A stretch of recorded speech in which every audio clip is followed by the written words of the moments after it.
సుమన్ టీవీలో మీ personal and business promotions కోసం కింది నెంబర్కి కాంటాక్ట్ చేయండి. అందరికి గుడ్ మార్నింగ్.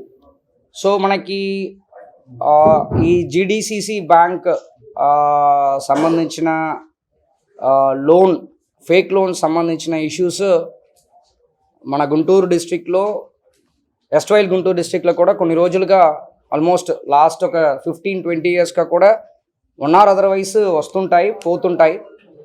దానిట్లో యాక్చువల్లీ ఇష్యూ ఏముంది అని చెప్పేసి కొన్ని ఇన్డెప్త్గా అనలైజ్ చేయడం జరిగింది. దానిట్లో ఒక భాగంగా మనకి ప్రతిపాడులో ఒక కంప్లైంట్ ఒకటి రిసీవ్ చేసుకున్నాము. Case number 182/2024. ఆ కేసు మన ప్రతిపాడులో సెప్టెంబర్ మంత్ రిజిస్టర్ చేయడం జరిగింది. ఒక ఫార్మర్ ఇచ్చిన కంప్లైంట్ మేరకు ఈ కేసుని మనం రిజిస్టర్ చేశాము. రిజిస్టర్ చేసిన తర్వాత ప్రీవియస్ కంప్లైంట్స్ అన్నీ కూడా తీయడం జరిగింది. దాదాపు అరౌండ్ 18 కేసెస్ 2000 మనకి 13, 14, 22, 21లో కూడా రిజిస్టర్ అవ్వడం జరిగింది. అల్టిమేట్లీ ఇష్యూ ఏమని అనుకున్నప్పుడు ఒకసారి నేను లాస్ట్లో బ్రీఫ్ కూడా చేస్తాను. ఈ పర్టిక్యులర్ కేసులో మేము అప్రాక్సిమేట్లీ ఒక 30 అక్యూజ్డ్ని ఐడెంటిఫై చేయడం జరిగింది. దానిట్లో 11 అక్యూజ్డ్ ఆల్రెడీ అరెస్ట్ చేశాము. దీనిట్లో జరిగినది ఏంటంటే ఫేక్ ఫార్మర్తో పాటు ఫేక్ సర్వే నెంబర్ని వెబ్లాండ్లో అప్లోడ్ చేస్తూ దాని ద్వారా 1B తర్వాత అడంగల్ తీసుకున్న తర్వాత ఫేక్ పట్టాదార్ పాస్బుక్ క్రియేట్ చేస్తూ ఫేక్ పట్టాదార్ పాస్బుక్ని తీసుకుని మనకి లోన్ అనేది ఎక్కడి నుంచి వస్తాయి? నబార్డ్ నుంచి ప్రైమరీ అగ్రికల్చరల్ కోఆపరేటివ్ సొసైటీ PACSకి అమౌంట్ వస్తాయి. PACS వాళ్ళు అమౌంట్ని జీడీసీసీ బ్యాంక్ ద్వారా డిస్ట్రిబ్యూట్ చేస్తారు. సో ఒక ఫార్మర్కి లోను జీడీసీసీ బ్యాంక్ నుంచి డిస్ట్రిబ్యూట్ అవ్వాలి. ఇది ప్రాసెస్. దీనిట్లో ఫార్మర్ ఐడెంటిఫికేషన్ అనేది ఇంపార్టెంట్. నేను జెన్యూన్ ఫార్మర్ అన్నప్పుడు నేను ఈ లోన్ని యూజ్ చేసుకోవాలి. కానీ ఈ కేసెస్లో ఫోర్జరీ ఆఫ్ డాక్యుమెంట్స్, తరువాత ఈ ఇంపర్సనేషన్, ఒక పర్సన్నే మార్చడము, చీటింగ్, దాని అన్ని కిందకి మన కేసు రిజిస్టర్ చేసాం. ఎందుకంటే రియల్ ఫార్మర్ కాకుండా ఆ పర్టికులర్ పర్సనే ఫేక్ ఫార్మర్గా ఉంటారు. వాళ్ళు ఆధార్ నంబర్ తీసుకుంటారు, ఆధార్ నంబర్లో కానీ రిమైనింగ్ అన్నిటినీ మార్చుతారు. అడ్రస్ కానీ డేట్ ఆఫ్ బర్త్ కానీ అన్నీ మార్చుతారు. ఇదిని మనము ఆ ఆధార్ కార్డ్ని మనం కంపేర్ చేసామంటే, fake farmer Aadhaar card compare చేసామంటే వాళ్ళు రేషన్ కార్డుతో పాటు టాలీ అవ్వదు మీరు కంపేర్ చేస్తారంటే. ఇలాంటి ఇంకా ఫ్యూ టెక్నిక్స్ ఉన్నాయి. ఇన్డెప్త్ కాకుండా చెప్పాలంటే ఈ ఫేక్ పట్టాదార్ పాస్బుక్ క్రియేషన్ కూడా ఒక గ్యాంగ్ ఫేక్ పట్టాదార్ పాస్బుక్ని క్రియేట్ చేశారు. యాక్చువల్లీ దాంట్లో మనము వినుకొండలో సపరేట్ రూమ్లో ఒక ముగ్గురిని అరెస్ట్ చేయడం జరిగింది. ఎవరు ఈ బ్యాంక్ పాస్బుక్ తర్వాత PAN card, Aadhaar card fake క్రియేషన్కి దానికి సపరేట్ పర్సన్ తిరుపతి రెడ్డి అని చెప్పేసి ఆ వ్యక్తిని కూడా అరెస్ట్ చేయడం జరిగింది. సో దీనిట్లో ఉన్న రోల్ మీరు చూసారంటే ఫస్ట్ ఫేక్ ఫార్మర్ని ఐడెంటిఫై చేస్తూ వాళ్ళకి ఫస్ట్ వెబ్లాండ్లో ఫేక్ సర్వే నెంబర్ క్రియేట్ చేస్తూ 1B అడంగల్ క్రియేట్ చేస్తూ అక్కడ నుంచి ఫేక్ పట్టాదార్ పాస్బుక్, అక్కడ నుంచి మన బ్యాంక్లో లోన్ని క్రెడిట్ చేస్తూ ఏమి చేస్తారు? Branch manager, GDCC branch manager ఎవరు ఉన్నారో వాళ్ళే ప్రాసెస్ని ఫాలో అవ్వకుండా డైరెక్ట్గా అమౌంట్ని ఎవరికి ఇస్తారు? ఆ ఫేక్ ఫార్మర్కి ఇస్తారు. ఇక్కడ ఫేక్ ఫార్మర్ని ఐడెంటిఫై చేయడానికి ఒక గ్యాంగ్ ఉంటాయి.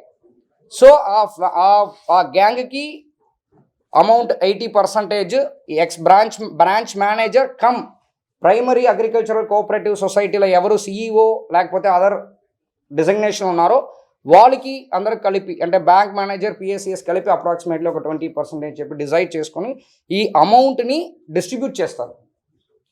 దీనిట్లో ఈ ధైర్యం ఎక్కడి నుంచి వస్తుంది? ఎలాగ చేయగలుగుతున్నారంటే చివరికి ఈ ఫార్మర్ లోన్ అనేది వేవ్ అయిపోతాయి. సో ఫార్మర్ లోను సమ్ టైమ్స్ తర్వాత ఫార్మర్ లోన్ని వేవ్ చేసేస్తారు. కాబట్టి ఇది మళ్ళీ దీని గురించిన ఇష్యూ రావడానికి నా స్కోప్ తక్కువైన ఒక ధైర్యంతో పాటు ఇదిని ధైర్యంగా చేస్తుంటారు. ఒకసారి లోన్ శాంక్షన్ అయిన తర్వాత ఆ వెబ్లాండ్ నుంచి ఆ ఫేక్ సర్వే నెంబర్ని కూడా తీసేస్తారు. కాకపోతే అక్కడ వెళ్ళి వెబ్లాండ్లో చెక్ చేసినప్పుడు అడిషన్ డెలీషన్ అనేది ఖచ్చితంగా ఉంటాయి. అక్కడ కంప్లీట్గా రిమూవ్ చేయలేరు డేటాని. సో ఇదన్నీ ఒక ఇన్వెస్టిగేషన్ భాగంగా మనము ఇన్వెస్టిగేట్ చేస్తూ ఒక 11 మెంబర్స్ని మనం ఇమీడియట్గా అరెస్ట్ చేయడం జరిగింది.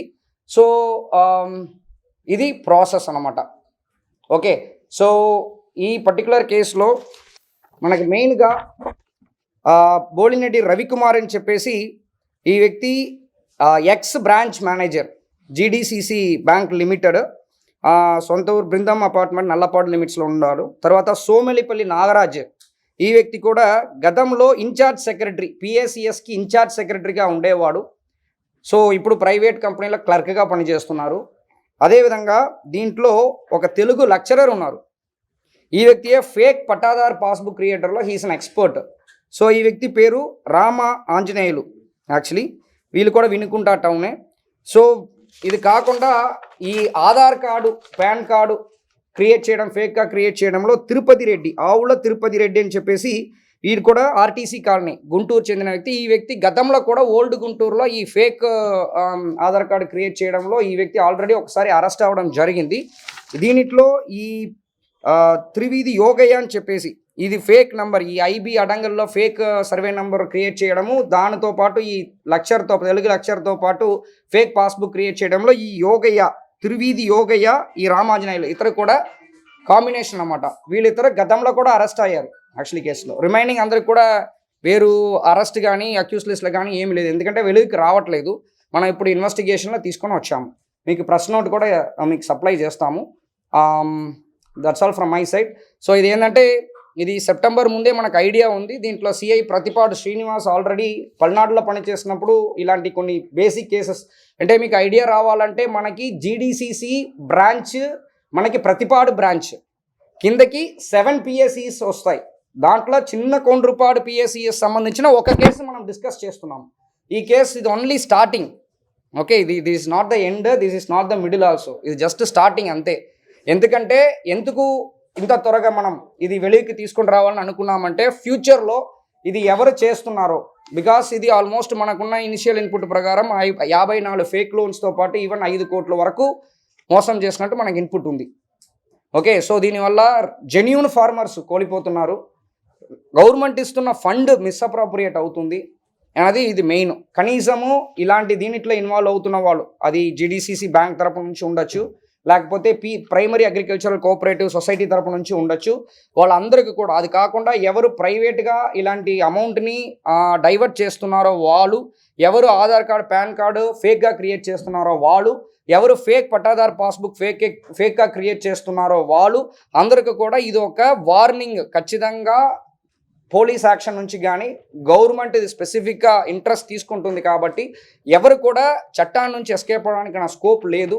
సో ఇది ఫ్యూచర్లో ఎవరు చేయాలంటే కూడా భయం ఉండాలన్న ఉద్దేశంతో పాటు ఇది ఇమీడియట్గా మా మీడియా మిత్రుల ద్వారా ఈ సొసైటీకి చెప్పాలని ఒక మంచి ఉద్దేశంతో పాటు ఈ ప్రెస్ మీట్ అనేది ఇమీడియట్గా కండక్ట్ చేయడం జరిగింది. దీనిట్లో రిమైనింగ్ మన ఈ స్పెసిఫిక్ కేసులో మాత్రం ఇంకా 19 మెంబర్స్ మనం అరెస్ట్ చేయాలి, మనం కమింగ్ డేస్లో చేస్తాము.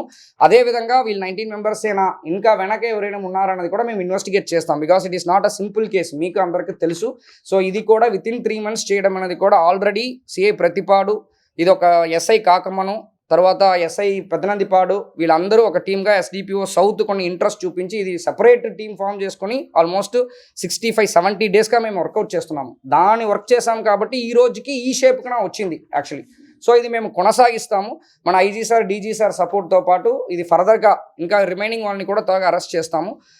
దీంట్లో మెయిన్ ఇంట్రెస్టింగ్ ఫ్యాక్ట్ ఏంటంటే ఈ కేసులోనే మనకి రియల్ కంప్లైంట్ దొరికారు. రిమైనింగ్ పాత కేసెస్లన్నీ చూసామంటే ఎవరు సిఇఓ, పిఎస్సీస్ దీంట్లో అఫెన్స్లో ఇన్వాల్వ్ అయ్యారో వాళ్ళే కంప్లైంట్ ఇచ్చారు. ఓకే, సో కేసు నిలబడదు.